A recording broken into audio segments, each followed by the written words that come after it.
Hi friends, నేను మీ జిజ్ఞాస్ని. ఈరోజు అయితే మనం కలిమెందుల కూర అయితే వండుకోబోతున్నాము. కలిమెందులు అంటే ఏం డౌట్ పడకండి. కలిమెందులు అంటే ఆక్టోపస్ అంటే కలిమెందులు, రెండిట్లకి తేడా ఉన్నది.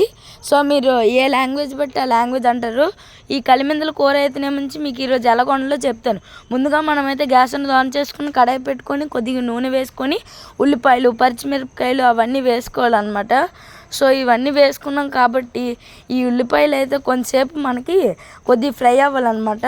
ఉల్లిపాయలు అన్నవి కొంతసేపు ఫ్రై అయ్యాక మనం ఈ కలిమెందులు అన్నవి బాగా ఫ్రెష్గా క్లీన్ చేసుకొని బాగా కడుక్కున్న ఈ కలిమెందుల్ని ఒక్కొక్కటిగా ఇందులో అయితే వేసుకుందాము.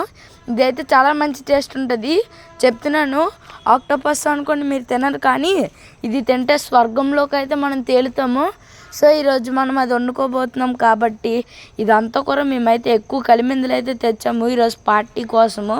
సో కలిమెందులు అయితే తెచ్చుకున్నాము, అంతా వండుకొని క్లీనింగ్ అంతా చేసుకున్నాము.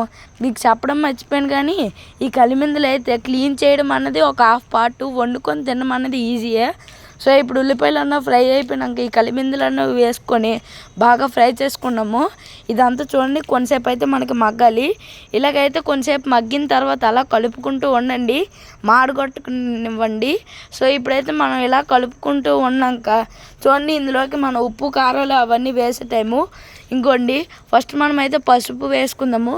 పసుపు అన్నది మేము ఫుల్ స్పూన్ పసుపు అయితే వేసుకున్నాము. క్వాంటిటీ బట్టి పసుపు అన్నది ఎవరైనా వేసుకుంటారు కాబట్టి పసుపు వేసుకున్నాము. పసుపు వేసుకున్న వెంటనే ఒకసారి మనం కలిపేసుకుందాము. ఇదైతే మా మనీ చేతి వంట ఎలాగుందో మేమైతే నుంచి కంపల్సరీగా ఇదైతే చెప్తాము లాస్ట్లో. ఇదైతే వాసన చాలా చాలా మంచి వాసన అయితే వస్తుంది ఈ కలిమెందులు అన్నది. సో ఇప్పుడు మనం పసుపు వేసుకున్నాం కాబట్టి ఆటోమేటిక్గా ఇందులోకి మనం పసుపు వేసుకున్న తర్వాత కలర్ అన్నది మారిపోతుంది.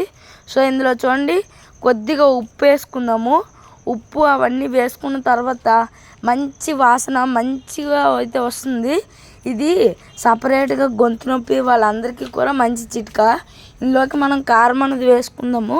కారం అన్నది మేము ఏకంగా గుంటూరు కారమే తెచ్చుకున్నాము, అంటే ఆర్డర్ ఇచ్చుకున్నాము. సో ఈ కారం అంతా కూడా అన్నీ వేస్తాం కాబట్టి మంచి మసాలాలాగా ఉంది చూడడానికే.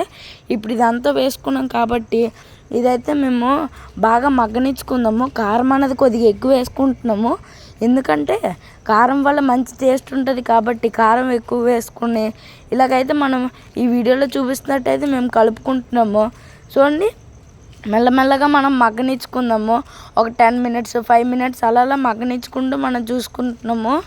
ఇదైతే మంచి పొగలు కక్కుతూ చాలా చాలా బాగుంది కదా చూడడానికి. సో ఇలాగే మనం కలిమెందులు అయితే వండుకోవాలి. ఈ కలిమెందులు మనకి దేనికైనా మంచి టేస్ట్ ఉంటుంది. సో మీరు కంపల్సరీ ట్రై చేసుకోండి. ఇప్పుడైతే ఒక 10 మినిట్స్ తర్వాత మగ్గనిచ్చిన తర్వాత చూస్తే చక్కగా అయిపోయింది కాబట్టి ఇందులోకి పచ్చివాసన పోగొట్టడానికి మనం అల్లం వెల్లుల్లిపాయ పేస్ట్ అయితే వేస్తున్నాము. చూడండి, మనీ అన్నది చేస్తున్నారు ఇది.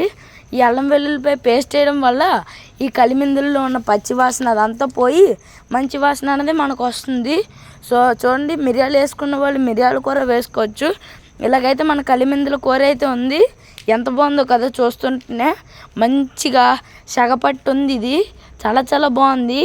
ఈ కలిమెందుల కూర చూడగానే నేను పగబట్టేశాను తినాలి అనేసి. చాలా బాగా నచ్చింది నాకు ఇది. ఇదిగోండి, చూస్తుంటేనే నోరు ఊరిపోతుంది, ఒక ముక్క తినేయాలనిపించేస్తుంది. ఆల్రెడీ నేనైతే ఒక ముక్క తినేసాను. ఇలాగే మీరు కూడా మీ ఇంట్లోనే కలిమెందుల కూర అయితే చేసుకోండి. ఇదైతే చాలా బాగా బాగుంటుంది. కంపల్సరీగా మీ ఇంట్లో ట్రై చేయండి. ఈ టేస్ట్ మీకు చెప్పాను కదా, సూపర్ ఉంది. మన వ్లాగ్ అయితే ఇంతే ఫ్రెండ్స్. ఈ వీడియో కనుక మీకు నచ్చినట్టయితే లైక్ చేయండి, షేర్ చేయండి, సబ్స్క్రైబ్ చేయండి. Bye friends.